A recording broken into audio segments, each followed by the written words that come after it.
굿모닝 큐티 가족 여러분, 엘리야 특별 새벽기도회로 시작하는 2023년 첫 번째 월요일입니다. 온 교회가 함께 기도하며 시작할 수 있는 것이 얼마나 감사한지요. 더불어 아침 메시지로 여러분과 함께 한 해를 시작할 수 있게 된 것도 진심으로 감사를 드립니다.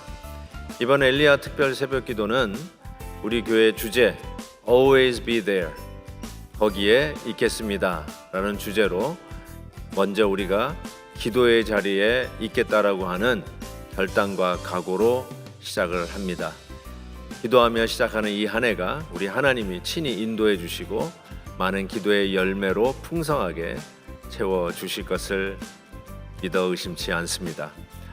내일 강단 초청 그룹은 실행위원회 또 프로젝트 팀장 장로 안수 집사입니다.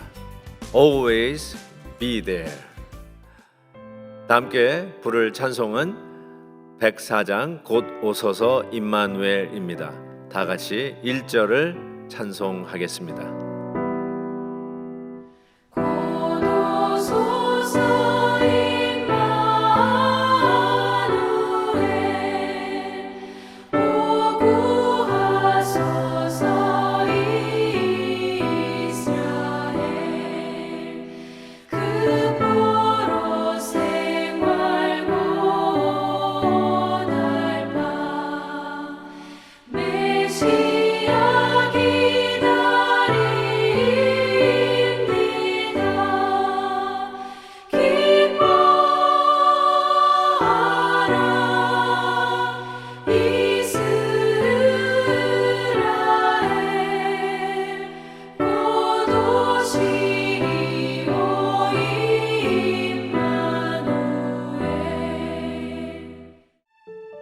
예수 그리스도의 나심은 이러하니라.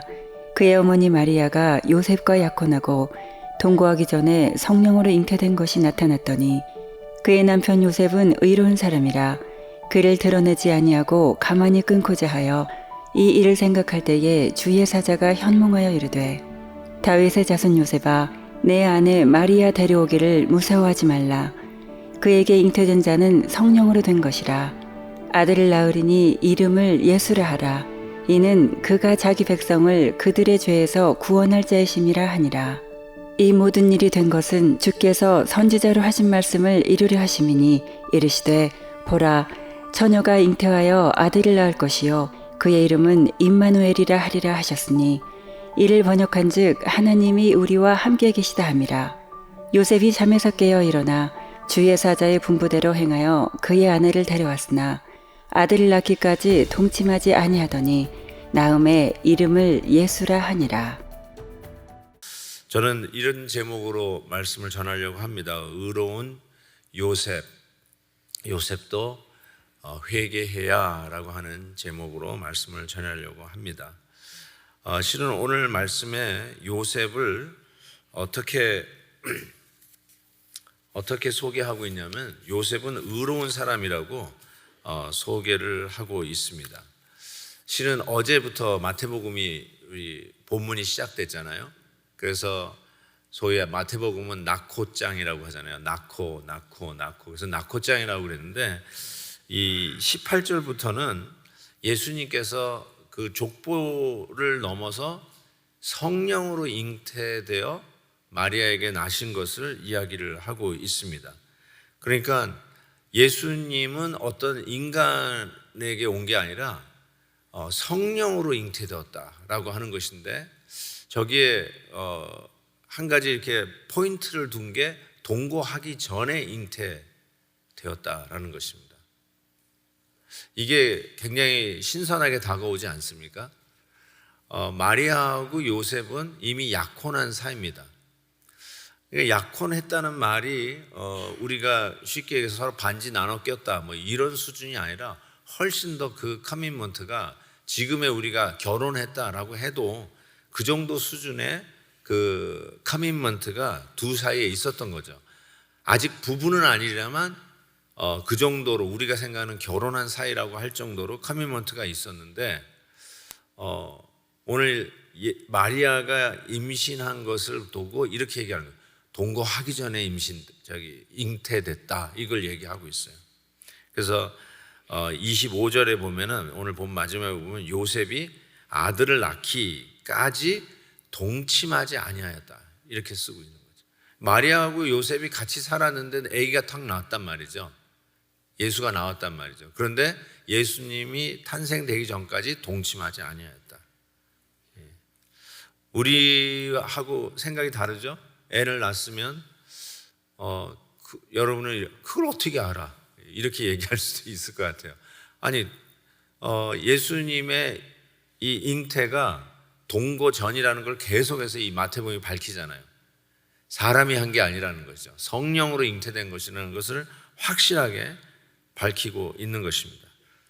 자, 결혼한 거하고 거의 맞먹는 커미트먼트로 마리아하고 요셉이 이 정혼을 했는데 자기 아내 될 사람이 임신을 했어요. 그때 남자로서 어떤 반응이 나와야 자연스러운 걸까요? 어떻게 해야 될까요? 그런 걸 경험을 해봤어야 알죠. 그렇죠? 이 뭐 쉬운 게 아니, 어떻게 나하고 결혼할 여자인데 애를 가졌냐는 말이죠. 그래서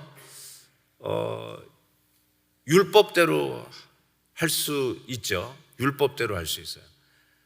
이 요셉이 의로운 사람이라고 그랬으니까, 의로운 사람이라는 말이 여러 가지 의미가 있지만, 이 굉장히 이 종교적이구나, 신앙심이 깊구나, 구약 성경, 이 당시엔 구약분이 없잖아요. 구약 성경을 철두철미하게 지키는 사람이구나, 이렇게 생각할 수 있는데, 이런 케이스가 성경에 나와요. 만약에 내가 하고 결혼할 여자가 임신을 했다, 어디서? 그럼 어떻게 하느냐 하면 신명기 22장에 보면 이렇게 돼 있어요. 처녀인 여자가 남자와 약혼한 후에 어떤 남자가 그를 성읍 중에서 만나 동침하면 너희는 그들을 둘 다 성읍 문으로 끌어내고 어떻게 해요? 그들을 돌로 쳐 죽일 것이니 그 처녀는 성 안에 있으면서도 소리 지르지 아니하였으며 그 남자는 그 이웃의 아내를 욕보였습니다. 너는 이같이 하여 너희 가운데서 악을 제할지니라. Okay, this is what Joseph can do to Mary. 어떻게 하냐면 이거를 광고를 하는 거예요. 세상에 뭐 이런 게 있어, 뭐요? 이런 여자가 다 있어. 그리고 나서 율법대로 성문 앞에 끌고 나와서 돌로 쳐 죽이라. 그렇게 할 수 있었어요. 율법대로. 근데 또 하나의 성경 구절 제가 소개할게요. 신명기 바로 2장을 더 넘어가면 이렇게 돼 있어요. 사람이 아내를 맞이하여 데려온 후에 그에게 수치되는 일이 있음을 발견했다. 이것이 이제 여러 가지 해석이 있는데 그 중에 하나가 이런 거겠죠. 그때 기뻐하지 아니하면 이혼 증서를 써서 그의 손에 주고 그를 자기 집에서 내보낼 것이요 그 여자는 그의 집에서 나가서 다른 사람의 아내가 될 것이다. 이혼 증서를 줘가지고 내보내는 수가 있어요. 자, 2가지가 있어요. 하나는 돌로 쳐 죽여요. 온 동네에 광고를 하고 성중에 사람들 다 모여있는 광장 가운데 모아놓고 사람들이 돌로 쳐 죽입니다. 율법대로. 그렇게 하든지 아니면 이혼 증서를 줘서 내보내든지. 요셉은 뭘 하려고 했다는 거예요? 보니까 가만히 끊고자 했다. 저는 이 표현이 참 마음에 와닿습니다. 가만히 끊고자 했어요. 그러니까 조용히 광고하지 않아 하고 let her go, 이혼 증서를 쓰고 우리 헤어집니다. 그래서 당신 다시 제 갈 길 가라고. 그러면서 헤어지는 이 모습을 하는데 이 모습을 성경이 뭐라고 하냐면 의롭다 이렇게 얘기했어요. 의로운 요셉이다 이렇게 얘기했죠. 저는 이 가만히 끊고자 한다는 말이 참 마음에 와닿는데 한번 여러분 이게 무슨 의미일까 생각해 보세요. 돌로 쳐 죽여도 되고요. 광고를 해가지고 사람들 모여있는 광장에서 아주 공개 처형을 해도 율법에 전혀 어긋남이 없었단 말이죠. 자, 그런데 가만히 끊고자 했어요. 저는 이런 케이스를 당해본 적은 없지만 자기가 사랑하는 아내가 다른 남자의 애를 품고 와서 여전히 나오고 결혼할, 이걸 누가 어떤 남자가 용납할 수 있을까 이런 생각을 해보는데 가만히 끊고자 했다. 무슨 뜻일까요? 1번 천천히 끊고자 했다. 2번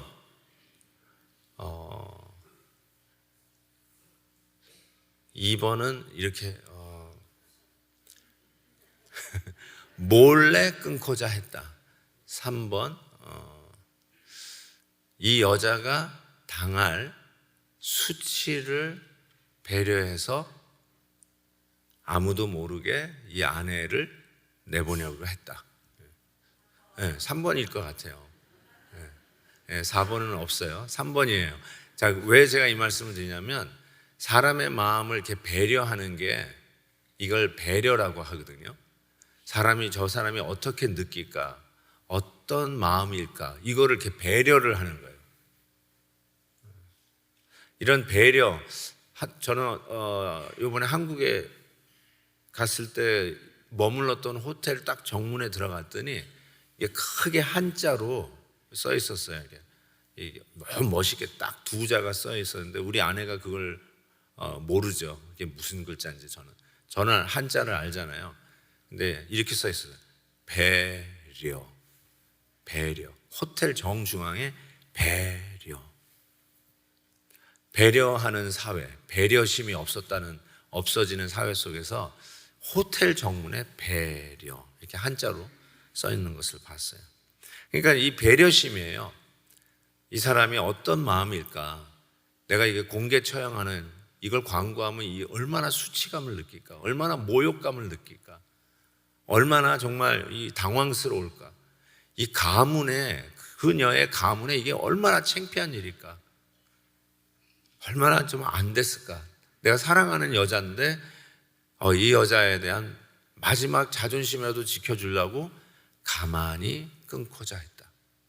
그 여자에 대한 마음을 배려하는 것이죠. 그 배려한 마음을 의롭다 이렇게 성경은 적고 있어요.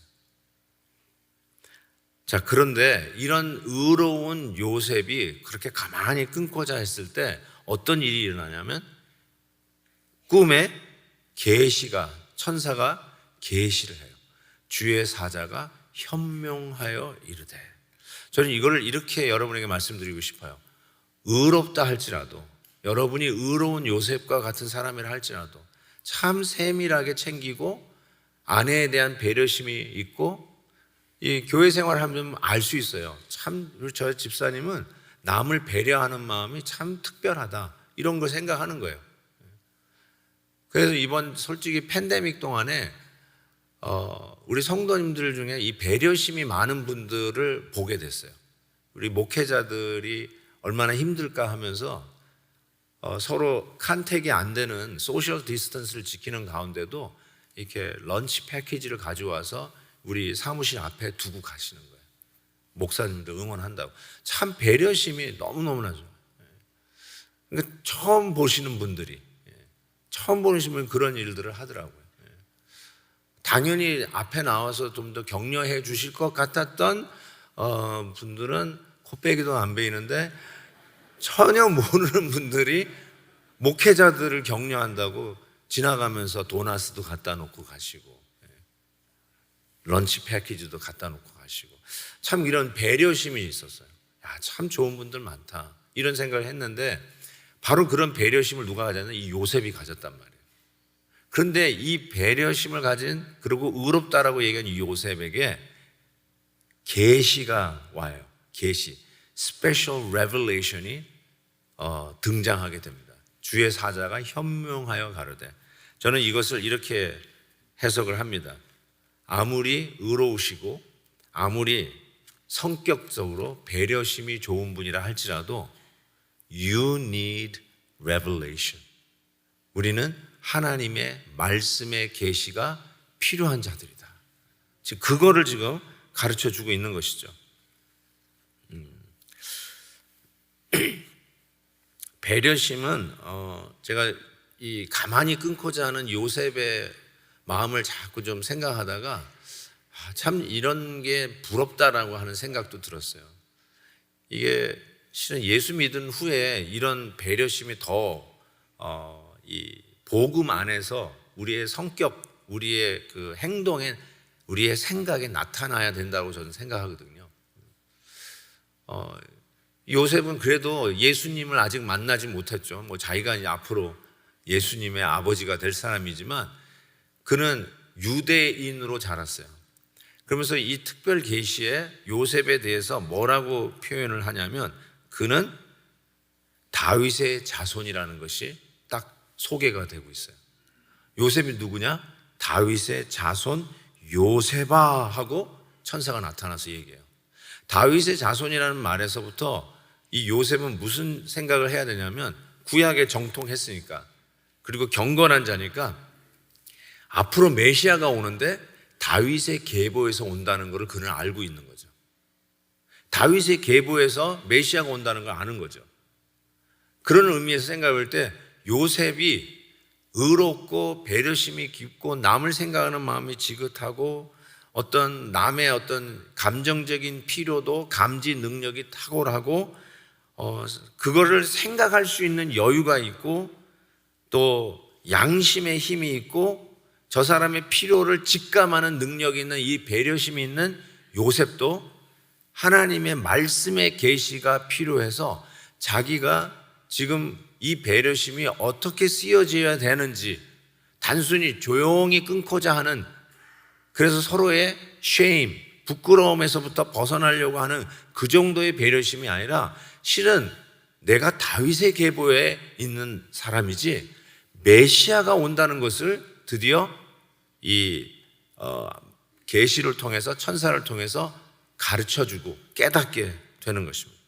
이거를 깨달은 후에 나중에 나오는 말이, 그래서 예수가 태어날 때까지 마리아와 동침하지 아니하였더라. 끝까지 이제는 그거에 대한 배려심이 더욱더 복음의 계시로 인해서 나아가는 걸 보게 되죠. 그러면서 그 요셉에게 주신 계시가 뭐냐면은 예수가 나온다는 거예요. 그 아기를 주실 텐데 그 이름을 예수라 하라 하면서 그 예수님의 이름을 왜 그렇게 지라고 했냐면 그가 자기 백성을 그들의 죄에서 구원할 자이니라. 아하, 의롭고 배려심이 많은 요셉도 구원을 받아야 할 죄인인 것을 계시받는 거죠. 자기가 예수의 아버지니까 너 이제부터 대단한 사람이 될 거야 라고 지금 계시하고 있는 게 아니라 다윗의 계보에 하나님이 약속하신 메시아가 나오는데 너도, 의로운 너도 결국 이 예수로 말미암아 구원받아야 할 죄인인 것을 깨닫게 해주시는 거죠. 그러면서 결국 이사야 7장에 나오는 앞으로 오실 메시아, 처녀가 잉태하여 아들을 낳으리니 그 이름을 임마누엘이라 하리라 라고 하는 이 예언이 바로 예수 안에서 성취될 것임을 말씀의 계시를 받게 됩니다. 임마누엘, 우리 존 목사님이 그 의미를 너무나 잘 설명해 주셔서 더 이상 설명할 필요가 없을 것 같아요. 임마누엘, 지난 성탄 예배 때 우리가 들었던 임마누엘, 이제 만지고 보고 느낄 수 있게 우리 가운데 오신 우리의 구세주 예수 그리스도. 단순히 개념이 아니라 보고 느끼고 만질 수 있는 임마누엘, God with us. 왜 이러시는지 잘 몰랐는데 드디어 now I could see, now I can understand, now I could hold it and hold it tight. 그게 뭘까요? 그게 임마누엘이라고 하는 의미로 우리의 구세주 예수 그리스도의 우리에게 오신 것이죠. 하나님의 인자하심은 우리로 하여금 회개하게 하심인 줄 알지 못하느냐. 어제 들었던 말씀이에요. 하나님의 인자하심 다 그래요. 하나님은 사랑이지. 이거를 부인하려고 하는 사람이 없을 거예요. God is love, of course. 근데 안 보이잖아요. God is love, 추상명사잖아요. 근데 이 추상명사가 아니라 3D로 우리에게 다가오시는 것이 임마누엘 아닙니까? 보고 느끼고 만질 수 있게. 그게 바로 예수 그리스도 아닙니까? 근데 하나님의 인자, the loving kindness of God, 하나님의 인자하심은 이게 도대체 뭐지? 이것도 추상명사 아니에요. 보고 만지고 느낄 수가 없는데 하나님의 인자하심이 우리에게 임마누엘로 오신 게 예수 그리스도시요. 우리가 너무나도 매일 그 십자가를 대할 때마다 우리의 죄성을 보고 하나님 앞에 무너질 수밖에 없고 회개할 수밖에 없는 그 십자가의 은혜로 드디어 하나님의 인자하심이 3D로, 그 추상명사가 3D로 하나님이 우리를 구원하실 그 구원이 무엇인지 모를 때 임마누엘로 아기 예수를 우리 하나님이 우리에게 허락하여 주셨듯이 우리는 이 시대에 이미 오신 예수님이지만 아직도 그게 무슨 말인지 모르고 있는 우리들에게 그냥 착하게 사는 게 전부가 아닐까, 배려심이 있으면 되는 게 아닐까, 의로우면 되는 게 아닐까 하고 살아가고 있는 우리들에게 그 의로운 요셉도 하나님의 말씀의 계시가 필요하여 구원받아야 할 죄인이듯이 우리 또한 예수 그리스도의 우리 가운데 오셔서 나의 의로움도 회개하며 하나님을 만나는 이 은혜가 우리 가운데 있어야 함을 가르쳐 줍니다. 그래서 의로운 요셉도 회개하여야 합니다. 그래서 목사도 회개해야 되고요. 목사 아내도 회개해야 되고. 믿습니까?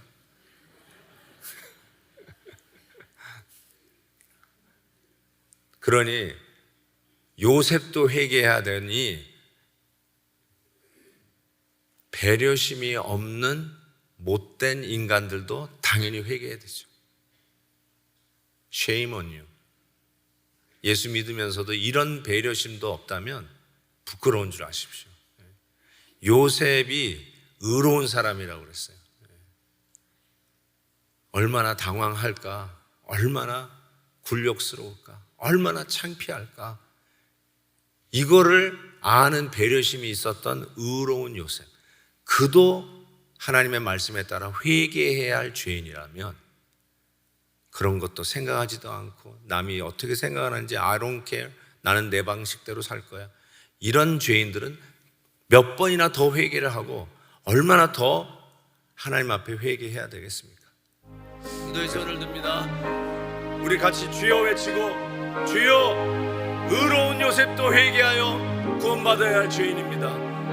하물며 배려심도 없고 남이 어떻게 생각하든 없이 나만 주장하는 이 죄인 회개하기를 원합니다. 우리 같이 주여 외치고 기도합니다. 주여!